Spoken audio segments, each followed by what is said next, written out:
I, Jimmy Carter, do solemnly swear. As the 39th President of the United States, Jimmy Carter promised a government as good as its people. There can be no nobler nor more ambitious task for America to undertake on this day of a new beginning than to help shape a just and peaceful world. A peaceful world he influenced more as a former president and global humanitarian. I would be perfectly satisfied to have a legacy based on peace and human rights. I mean, who wouldn't? The life and legacy of Jimmy Carter, now on The Inside Story.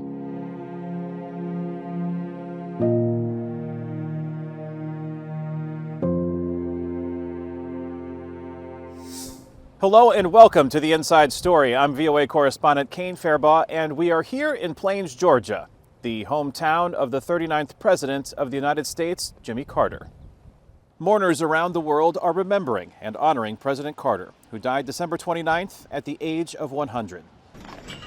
On Tuesday, the president's horse-drawn casket made its way through Washington, D.C., arriving at the U.S. Capitol, where, in the highest tribute possible to an American citizen, the late president lay in state in the rotunda of the U.S. Capitol, where thousands paid their respects. From there, the former president's casket traveled to the National Cathedral on Thursday for a memorial service honoring Carter's life and legacy. All 5 living U.S. presidents attended the ceremonies. Jimmy Carter's friendship taught me, and through his life taught me, the strength of character is more than title or the power we hold.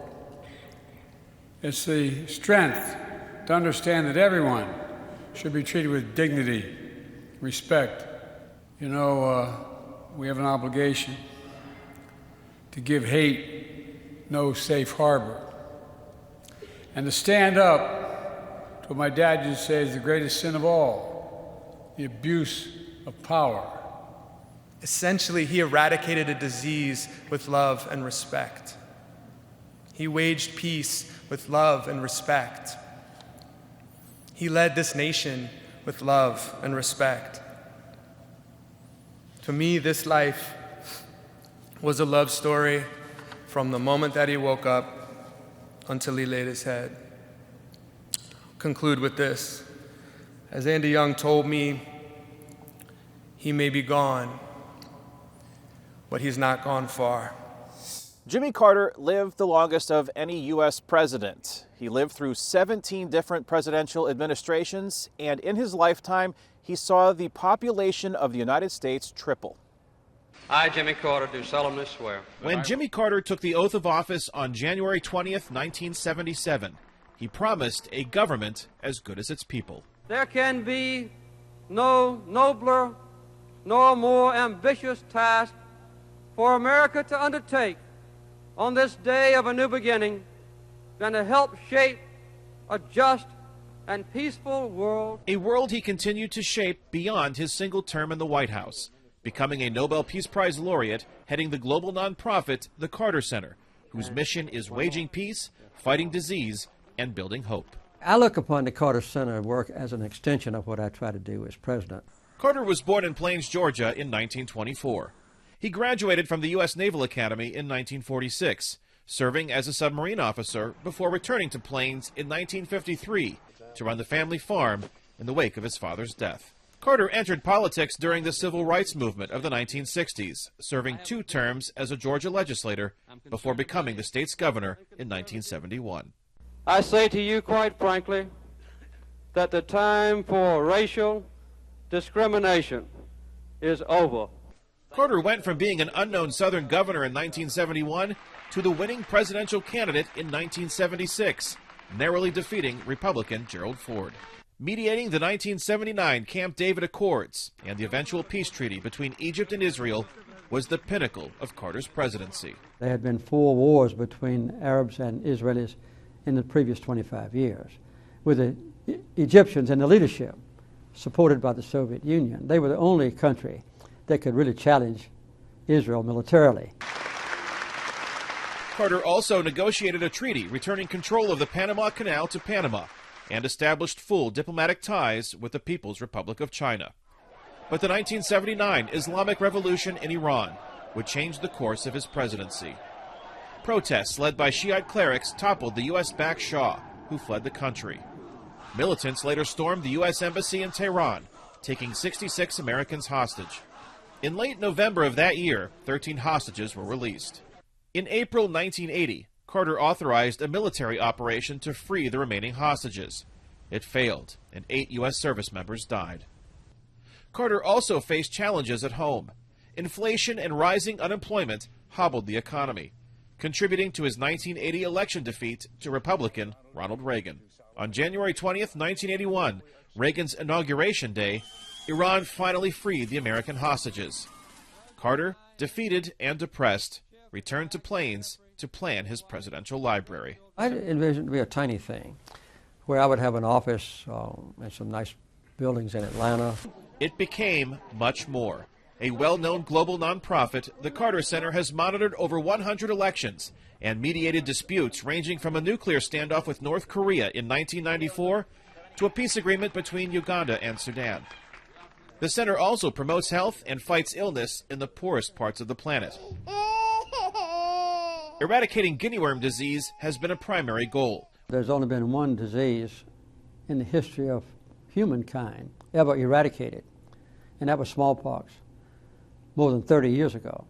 So guinea worm is going to soon be the second disease in history to be wiped off the face of the earth. Carter's work helping humanity led to Oslo, Norway in 2002, where he accepted the Nobel Peace Prize. When I won the Nobel Peace Prize, for instance, it was because of the work of the Carter Center. So I would be perfectly satisfied to have a legacy based on peace and human rights. I mean, who wouldn't? Carter led an active life into his 90s, surviving brain cancer in 2015. But declining health and the 2020 global coronavirus pandemic kept him confined to his hometown of Plains in his final years. In one of his last public media appearances, Carter shared with VOA his hopes for the future. I would like to see the United States in the future strive to be the #1 champion in the world of peace and human rights and environmental equality, and I would say treating everybody equal. If we could do that, we'd have a real superpower in the country that I love very much. 6 days of official ceremonies marking the life and legacy of the 39th President of the United States, Jimmy Carter, were an opportunity for the public, as well as his friends and family, to say goodbye to a man who was more than just a former president.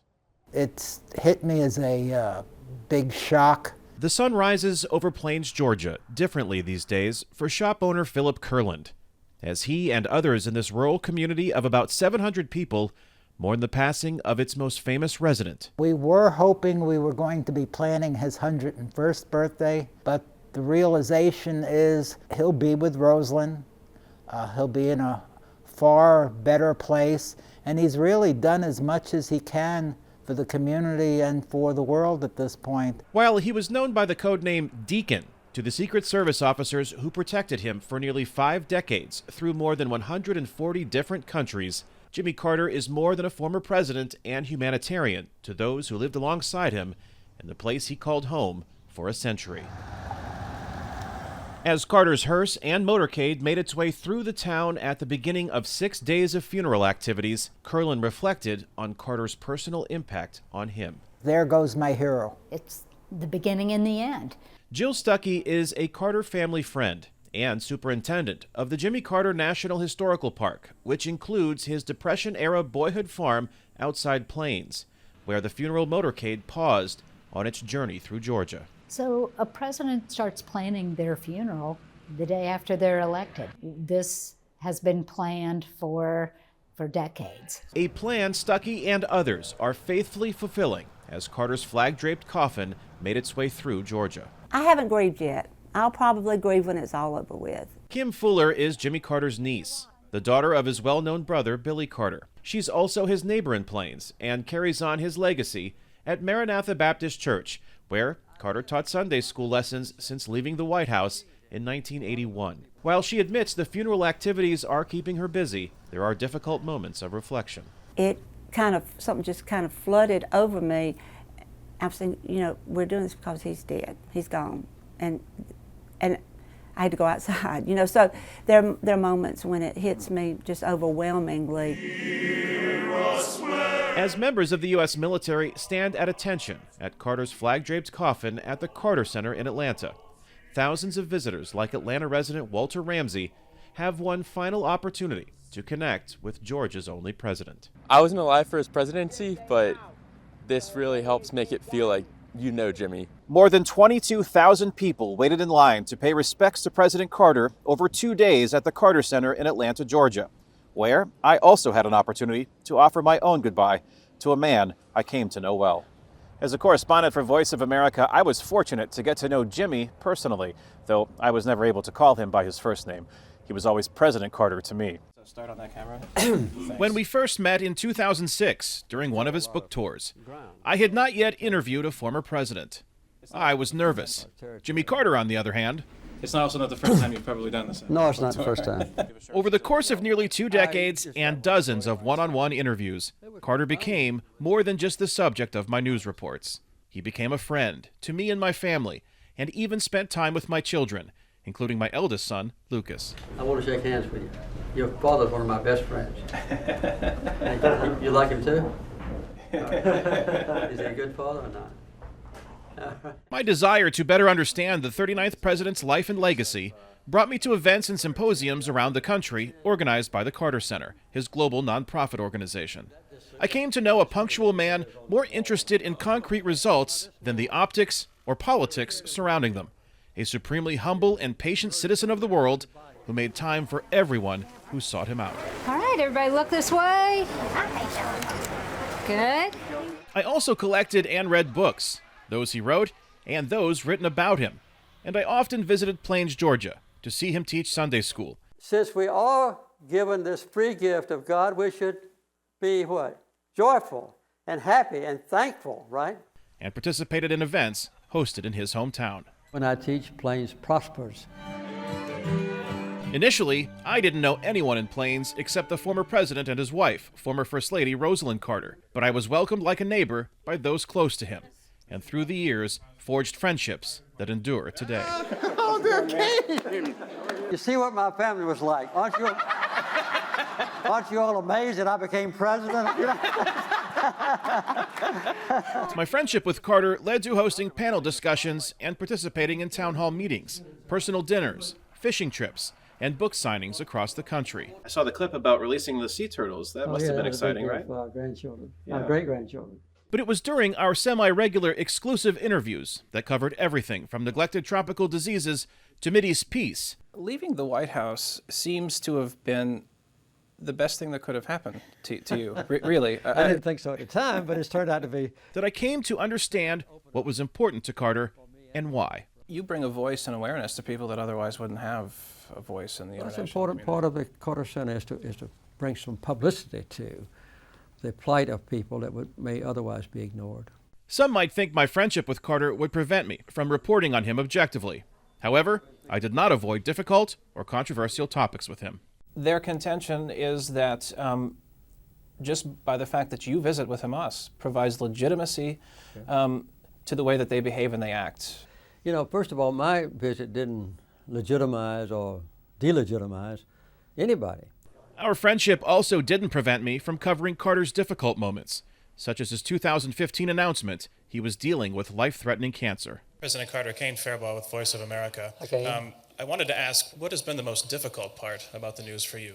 The liver surgery was fairly extensive. They removed about 1/10 of my liver, I understand. President Carter survived his battle with cancer, but suffered further health setbacks.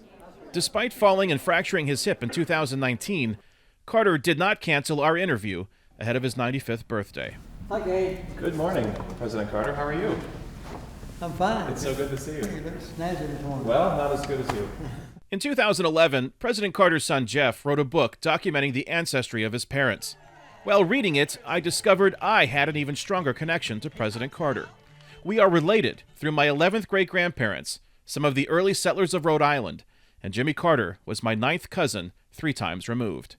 But beyond an ancestral connection, while he is remembered as a peanut farmer, submariner, governor, artist, fisherman, Nobel Peace Prize recipient, carpenter, global humanitarian, and He's often referred to as the greatest ex-president. Yeah, and I don't like that. He was a great president. People are finding it out. Jimmy Carter will always be, to me, the greatest man I have ever met and will ever have the good fortune to call my friend. Thanks for giving us so much time. And It's a pleasure. It's always great to talk to you. Pleasure to be with you, Kenny. Thank you. Okay. We always welcome the chance to talk to you, President Carter. I always like to be with you. You have some very good questions, and I enjoy being with you. Thank you very much. Thank you very much for joining us at the Voice of America. It's always good to be with you. It's always good to be with you too, President Carter. Jimmy Carter and his wife Rosalind had the longest post-White House life of any presidential couple. For more than 4 decades, they volunteered around the world, not just with the Carter Center, but also with Habitat for Humanity and other efforts. Volunteers and supporters of those efforts say they leave a lasting legacy. Suzanne Taylor from Buffalo, New York, admits she isn't handy. Really, I have no building skills. I'm terrified of flying. But when she went online to donate money to help Habitat for Humanity's recovery efforts after the 2005 Kashmir earthquake in Pakistan, something caught her attention. And the banner ad said, now accepting applications for what was then Jimmy Carter Work Project in India. And it struck me like a bolt of lightning that was what I was supposed to do next. Taylor volunteered with Habitat for Humanity to build houses alongside Jimmy Carter in India in 2006. She participated in a dozen more building projects hosted by the former president and his wife Rosalind around the globe. So when you ask me if it's because of the Carters, that is the only reason I got involved. The Carters spent a week each year building houses for Habitat for Humanity. The other 51 weeks were spent in the service of their nonprofit Carter Center, which fights disease, builds hope, and wages peace throughout the world. Something Chris Jones of Portland, Oregon, didn't know when he was looking for an organization to donate money to. Jones and his wife Barb were impressed by the center's financial management. Turns out, I didn't know this at the time, but Jimmy Carter's quite the penny pincher, and he kept a close eye on how funds were spent. Jones not only sent money to the Carter Center over the years, but also participated in one of its key democracy programs, election monitoring. There was the Tunisian Arab Spring elections in 2014, and I got the call saying, hey, can you be in Tunisia in the next couple of weeks for this mission? And I jumped at the chance. Jones later joined the center's election monitoring mission in Liberia in 2017. He's grateful that the Carters' global humanitarian work offered him an opportunity that transcended financial support. He says his election monitoring work was transformative. Monitoring polling stations, watching the counting of ballots really gave me an appreciation of how the democratic process works in these countries. Jones says Jimmy Carter would welcome being remembered more for what he did beyond his years in the White House. But I think his proudest accomplishment was the Carter Center. I really want the world to remember how transformative he was and how much good he's accomplished. Suzanne Taylor plans to continue volunteering with Habitat for Humanity and the Carter Center. Because they left such important work with the Carter Center for us to do, there are new people who are coming on board as donors and followers and builders who just want to be part of that project. Former President Jimmy Carter was fortunate to live long enough to enjoy a reevaluation of his single term in the White House. It was a topic that we explored when he was celebrating his historic 100th birthday earlier this year on October 1st. And the list of his accomplishments as president that were ignored or minimized or forgotten entirely was very long. The Iran hostage crisis, rising inflation, and oil embargoes of the 1970s doomed Carter's White House tenure, casting a long shadow over his legacy. However, Alter's Jimmy Carter biography, His Very Best, is among several that conclude his 4 years in the White House were anything but a failure. Not just Camp David Accords and opening diplomatic relations with China, but a long string of legislative accomplishments on the environment and many other issues. Carter signed the 1980 Alaska National Interest Lands Conservation Act, protecting more than 40.5 million hectares, which Alter says is now considered one of the most important pieces of environmental legislation ever passed. I think we'll remember President Carter as a president who served in enormously difficult times, who had to deal with circumstances that were far beyond his control. Joe Crispino, the Jimmy Carter Professor of History at Emory University, says Carter routinely met with his students in Atlanta to discuss the good and bad decisions he made while president. Putting human rights front and center in American foreign policy. No president had done that in the way that Jimmy Carter had. And it was an important moment in kind of shifting the balance of power in the Cold War. Crespino says some of Carter's overlooked domestic accomplishments include reorganizing the federal government and deregulating the airline, trucking, and beer industries. We oftentimes associate a kind of freeing up of the free enterprise economy with the conservative turn that came in with Ronald Reagan, when in fact Jimmy Carter, before Reagan, was already doing a lot of deregulatory work. Members of Carter's cabinet, including former United Nations Ambassador Andrew Young, are grateful Carter lived long enough to witness kinder interpretations of his legacy. There's no place in the world I know where people don't have some good things to say about him, whether he succeeded or not. As we near the end of the program, we invite you to take a journey back with us to 2014, when President Carter was still very much a presence here in Plains, Georgia, and the driving force for tourism and the local economy in his hometown. U.S. Army Sergeant Sudhir Shrestha is a long way from his home country. Well, actually, I came here from Nepal. On a steamy Sunday morning, some 13,000 kilometers from his birthplace, this immigrant from a predominantly Hindu nation is among hundreds waiting in line to enter a Protestant church in a remote part of the southern U.S. state of Georgia. This is not unusual in the small town of Plains. And thank the soldier for his service to our country at this time.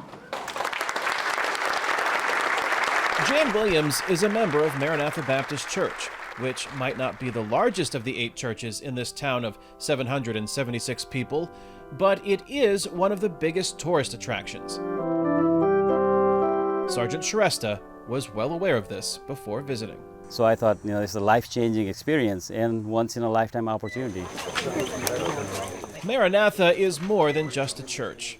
It is a forum for live history and a moneymaker for the local economy. The reason? Good morning, everybody. Good morning. Maranatha's resident Sunday school teacher also happens to be a former president of the United States. We're going to be studying about the era of Judah. When I teach, Plains prospers. Maranatha Baptist Church has about 150 members on the books. About 25 to 30 of them can be seen here every Sunday. But when President Carter is scheduled to teach Sunday school, you'll rarely find an empty pew inside the church. Isaiah, the great prophet, lived at the same time as this king did. A lot of those people tell me they've never been in a church before in their life, but they just come to hear a politician teach the Bible, and so I enjoy it. Jimmy Carter's faith is a central part of his life, both before he entered the White House in 1977 and after he left. He has taught some form of Sunday school since the age of 18. He trusted in the Lord, the God of Israel. Now 90, his classroom is as big as ever and more diverse. Among those who were before him. Jan Williams says what they get is more than just a recitation of Bible verses. You get an up-to-date history lesson sometimes. I had never heard of the ISIS until before one of his Sunday school lessons. China has a history that goes back to 6,000 years. Though he has traveled to more than 140 countries and continues to lead an active life as head of the Carter Center, Jimmy Carter still lives in the same small town where he was born 90 years ago. Visitors to Plains not only have a chance to see the place that shaped the man, but the man himself. I just wanted that opportunity to see him in person, not just watch him on TV or read his writings or listen to the news, but actually get a chance to see what he has to say in person, When Sergeant Shrestha visits friends and family in Nepal, he'll have more than just a postcard or souvenir to help illustrate his visit to Plains. He now has a photograph of himself standing next to the former Commander-in-Chief of the United States, in the one place in the world where such a moment is possible. Thanks for joining us on this episode of The Inside Story. For all the latest news, you can log on to our website at voanews.com. You can also follow us on Instagram and Facebook at VOA News. Also, be sure to catch up on past episodes at our free streaming service, VOA Plus. I'm Kane Fairbaugh, and we'll see you next week on The Inside Story.